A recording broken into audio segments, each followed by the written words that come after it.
चलिए आज नया टॉपिक सिखाते हैं आपको। Pressure pressure exerted bye a liquid column. Column का मैंने समझ लीजिएगा ना, एक कंटेनर है, मान लीजिए उसकी कैपेसिटी उसकी जो डेप्थ है वो है 60 मीटर।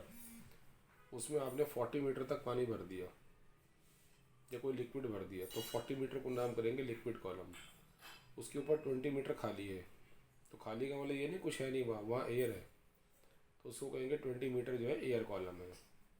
तो कॉलम से मतलब हुआ कि कितनी हाइट तक कोई लिक्विड है। तो जैसे आपने कंसिडर किया कंटेनर, हाइट एच है, एल बी इसका हो गया, तो एरिया ए हो गया बेस का, है ना। Container height H, base area A है, done. It is filled completely with a liquid of density rho, दिख रहा है इसमें।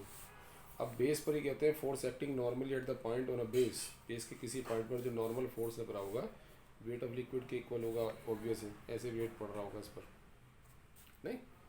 तो ये एफ हो गया एम जी के इक्वल, एम की जगह वी रो और वी की जगह ए एच, बहुत पहले तुमने किया हुआ है सब।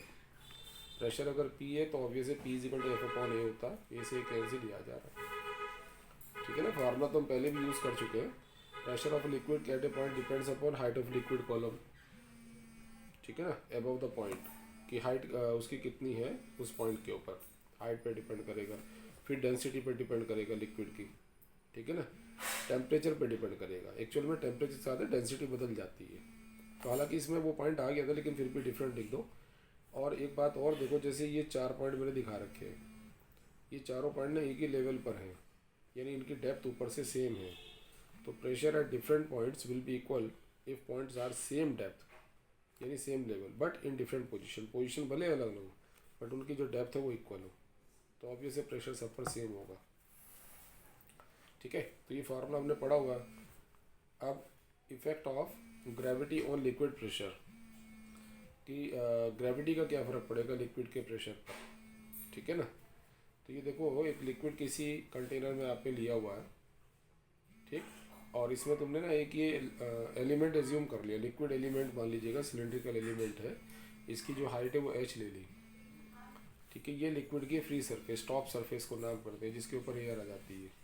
ये आपका जो एलिमेंट है जिसकी टॉप सरफेस है, ये बॉटम है, इस पर लिक्विड का प्रेशर P1 है, इस पर P2 है और एक वेट mg है, ठीक है। तो ये लिख रहा है consider container filled with liquid, let us consider cylindrical element of height h, area of cross section A हो गया, pressure of liquid at the top and the bottom of element P1 P2।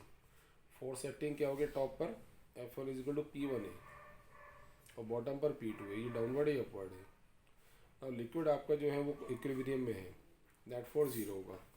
तो F1 और mg downward direction में, F2 upward direction में है, तो F1 plus mg minus F2 equal to zero, यानी F1 minus F2 is equal to minus mg। इस minus को हटाऊंगा तो ये लिख दूंगा, इनकी वैल्यू लिख दी, m की जगह ए एच रो जी लिख दिया, ए से ए सारे में से cancel, P2 minus P1 H rho G, यानी इन दोनों पॉइंट पर जो प्रेशर का डिफरेंस आ रहा है ना, उस लिक्विड के प्रेशर के बराबर ही आ रहा है, ये कहना चाह रहे हो।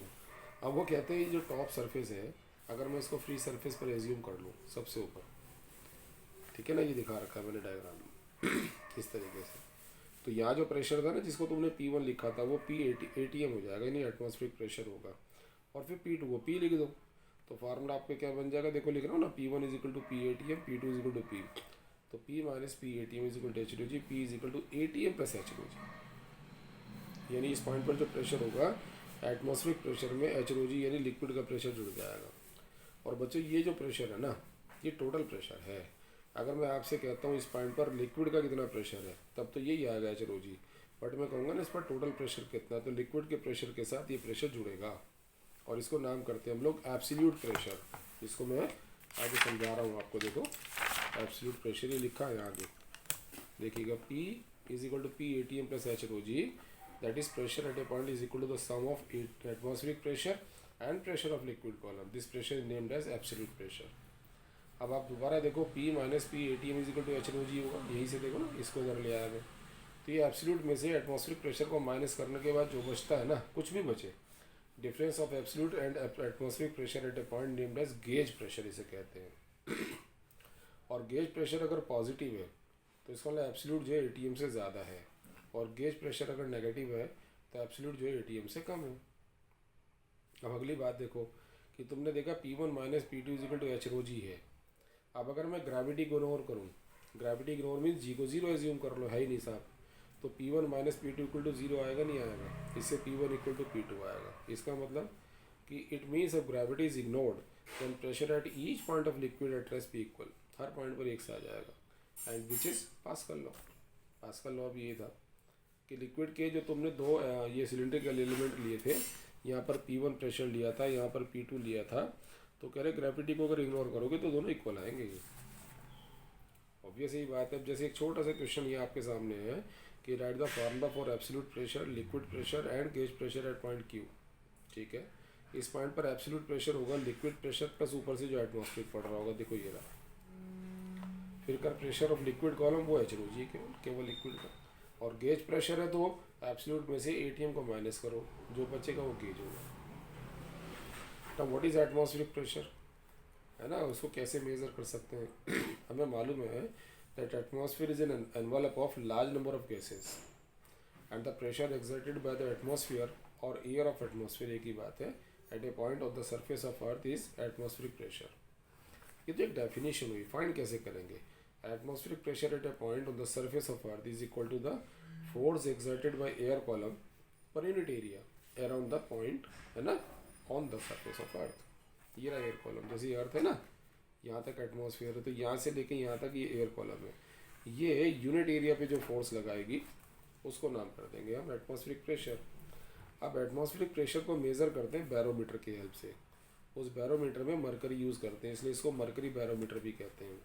और ऐसा एक्सपेरिमेंट किसने परफॉर्म किया था, टॉरिसेली ने, इसलिए नाम किया इसको टॉरिसेलीज एक्सपेरिमेंट। सीखिए, देखिए क्या है ये फिगर देखो आप, इस फिगर से आपको बहुत कुछ समझ आ जाएगा। इन्होंने क्या किया, ये एक डिश ली और इसमें मरकरी भर दिया, कंटेनर कह दो, टब कह दो, और एक ट्यूब लिया आपने, इस ट्यूब को पूरा भर दिया मरकरी से, और उसके बाद ट्यूब के ऊपर थंब लगा के इसको उल्टा कर दिया। थंब इसलिए कर दिया कि एयर न जाए।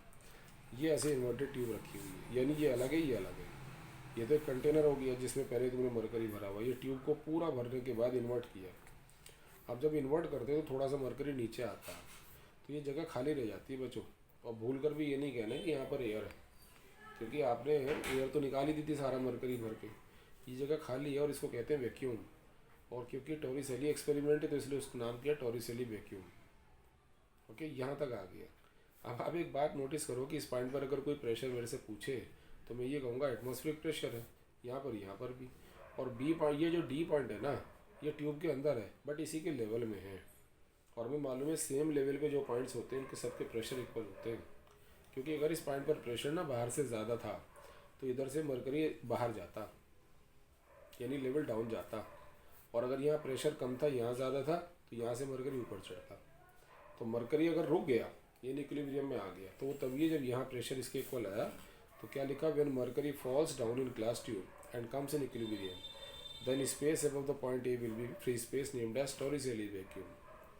और प्रेशर पॉइंट ए पर कितना होगा, बिल्कुल एब्सोल्यूट हमें मालूम है, यहाँ जीरो प्रेशर होगा, कुछ है नहीं यहाँ खाली, है ना। Now point B C D are in same level, हमें दिख रहा है कि बी सी डी जो है तीनों सेम लेवल में है, बी सी डी तीनों सेम लेवल में पॉइंट है, तो इसलिए pressure at D is equal to pressure at B और सी। ठीक है, तो pressure at D is equal to, क्योंकि बी पर जो प्रेशर है वो ATM प्रेशर है।